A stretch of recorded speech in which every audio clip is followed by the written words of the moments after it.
artinya keluarga korban tidak mau memaafkan Agnes, maka apa yang harus dilakukan? Ya, proses hukum akan berjalan. Agnes akan jadi terdakwa dan akan disidangkan.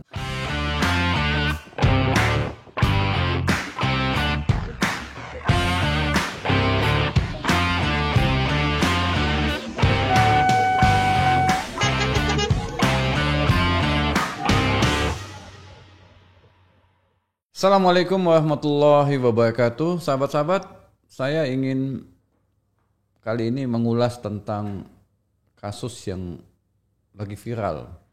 Publik menyebutnya ini sebagai miniatur kasusnya Sambo ya.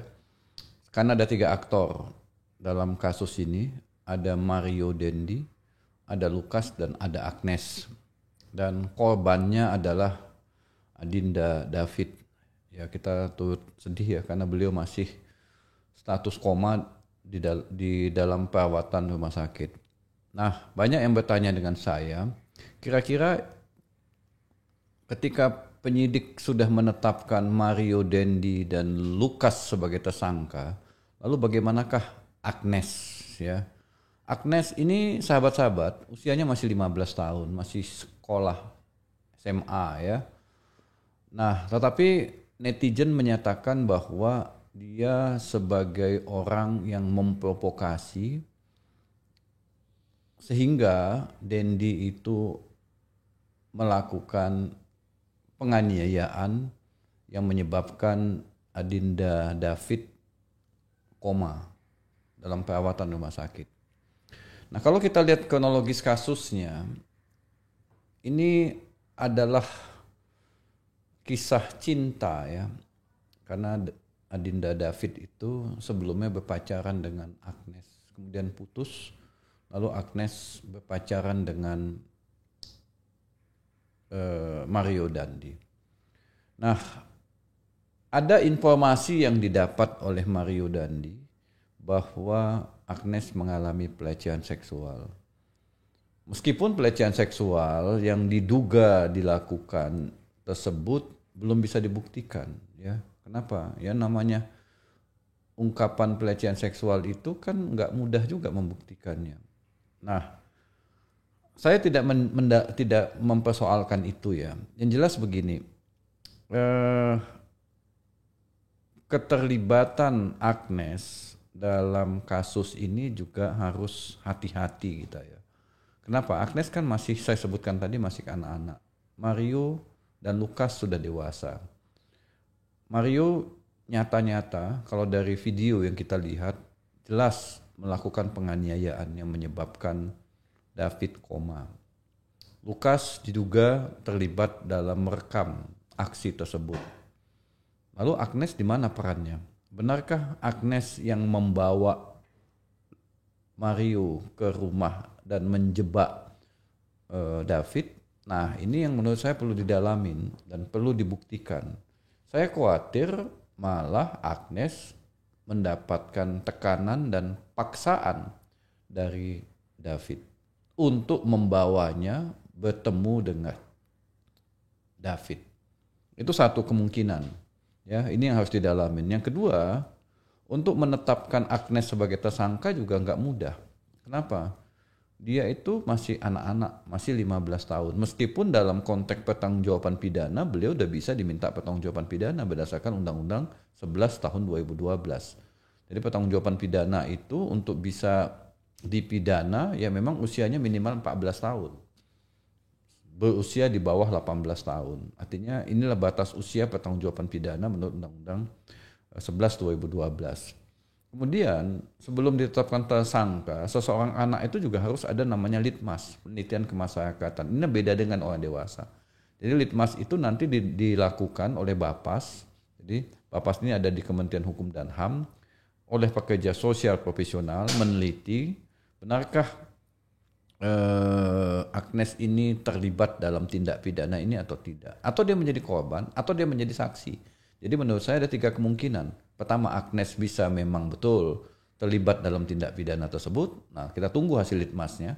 Hasil litmas ini nanti akan disampaikan kepada penyidik, lalu penyidik akan mendalamin hasil litmas itu. Jadi litmas itu akan berisi tentang profil Agnes, kemudian kenapa dia bisa terlibat dalam tindak pidana itu, bagaimana perannya, lalu apa sebenarnya yang terjadi dalam peristiwa pidana yang terjadi tanggal 20 Februari 2023 tersebut pada pukul 7.19 ya. Nah, kemudian juga nah ini berandai-andai ya, jika dari Litmas kemudian didalamin lagi oleh penyidik Polres Jakarta Selatan, memang benar Agnes terlibat dalam tindak pidana yang menyebabkan David mengalami penganiayaan, maka tidak serta-merta ditetapkan sebagai tersangka ya. Kalaupun ditetapkan sebagai tersangka, maka ada proses lebih lanjut berdasarkan pasal 4 sampai dengan pasal 12 Undang-Undang 11 tahun 2012, maka ada fasilitas diversi restoratif justice untuk Agnes. Jadi diversi dan restoratif justice ini artinya adalah dipertemukan dulu, didamaikan dulu antara keluarga korban dengan orang yang diduga melakukan tindak pidana. Nanti akan ada petugas yang akan mendampingin. Polres tentu juga akan mendampingin. Jadi disinilah akan ditentukan bagaimana status Agnes itu, apakah perkara pidananya dilanjutkan pada sistem peradilan pidananya atau dihentikan pada proses diversi dan restoratif justice. Jadi diversi dan restoratif justice itu mengalihkan proses peradilan pidana ke musyawarah mufakat. Jadi dipertemukan. Ya, kalau memang berdasarkan Litmas, berdasarkan pengakuan Agnes, berdasarkan bukti-bukti yang ada, memang dia diduga terlibat dalam tindak pidana yang menyebabkan David mengalami penganiayaan. Kenapa? Perlakuan dia beda dengan Dandi dan dengan Lukas. Dandi dan Lukas dewasa. Agnes itu anak-anak. Jadi kalau anak yang melakukan tindak pidana, ada kekhususan penanganannya. Meskipun bukan berarti dia dibebaskan, enggak. Tapi ada proses yang harus didahului lebih dulu, yaitu diversi dan restoratif justice. Dengan diversi ini nanti akan dipertemukanlah. Ya, jika keluarga korban memaafkan Agnes, ini sekali lagi ya, ini kita berandai-andai Agnes terlibat ya. Jadi jangan kesimpulannya adalah Agnes terlibat. Jika seandainya Agnes terlibat, kemudian dalam proses diversi dan restoratif justice tersebut ada kesepakatan. Kesepakatannya adalah keluarga korban mau memaafkan Agnes. Jadi intinya adalah keluarga korban mau memaafkan Agnes. Maka proses pidananya dihentikan. Artinya diversinya selesai dan Agnes mungkin akan ada kewajiban-kewajiban yang harus dipenuhinya pada korban, misalnya minta maaf, membayar ganti kerugian, ikut membiayai pengobatan David dan lain-lain. Nah, itu dia. Jadi proses diversi dan restoratif justice ini menurut Undang-Undang 11 2012 adalah proses di mana anak yang terlibat dalam hukum itu dicari jalan keluar untuk proses mendapatkan, mempertemukan, menyelesaikan dengan musyawarah mufakat. Setelah ada kesepakatan itu, hasil atau berita acara diversi dan restoratif justice itu nanti akan dikirimkan ke pengadilan beserta kewajiban-kewajiban yang harus dilakukan oleh Agnes dan keluarganya. Nah, nanti pengadilan akan memberi penetapan dan penetapan itu nanti harus dijalankan berdasarkan kesepakatan diversi dan restoratif justice itu. Jadi sahabat-sahabat, untuk anak yang berhadapan dengan hukum ini memang ada kekhususan. Kenapa? Karena mereka masih sekolah. Kemudian mereka masih punya masa depan. Bisa jadi perbuatannya itu bukanlah perbuatan yang sungguh-sungguh disadarinya.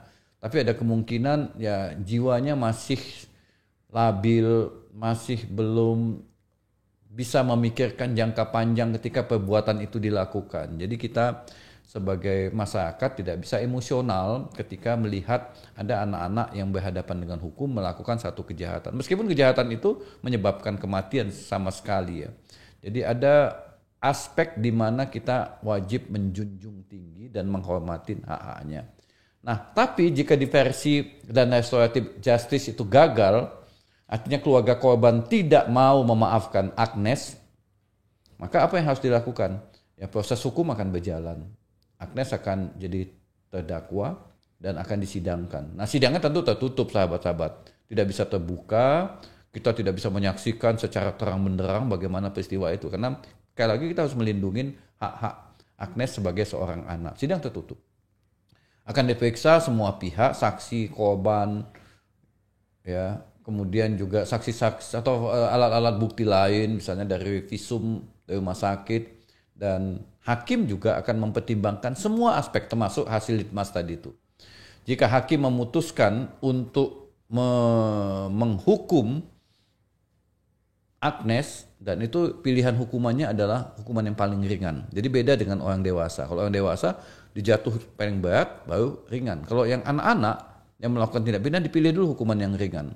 Sebelum hukuman malah ada tindakan. Jadi pilihannya itu kalau dalam sistem peradilan pidana, proses penjatuhan hukuman itu dikenal dengan double track system. Ada tindakan dan ada pidananya. Jadi tindakan bisa jadi dia dikembalikan ke orang tua, bisa jadi dia dimasukkan di dalam pusat pemulihan, atau diminta psikolog memulihkan kondisi mentalnya, atau mungkin ada psikiater yang membantu untuk juga memulihkan kejiwaannya. Jadi bisa banyak ya.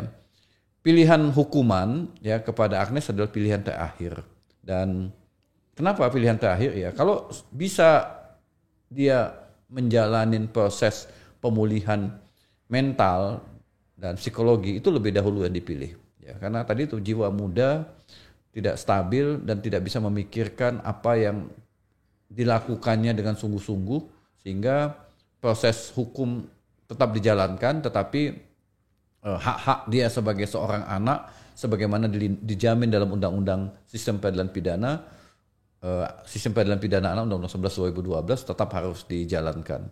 Kira-kira demikian ya sahabat-sahabat. Ya, mudah-mudahan ulasan singkat ini bisa membantu kita dan kita juga tidak memberikan stigma yang negatif kepada Adinda Agnes atas ya apakah keterlibatannya atau dia dipaksa melakukan tindak pidana atau memang dia hanya sebagai seorang saksi yang tidak terlibat dalam peristiwa pidana yang menghebohkan negeri Nusantara ini. Demikian, semoga bermanfaat. Jika ada pertanyaan, sahabat-sahabat bisa menanyakannya di kolom komentar. Terima kasih dan salam sehat buat kita semua. Assalamualaikum warahmatullahi wabarakatuh.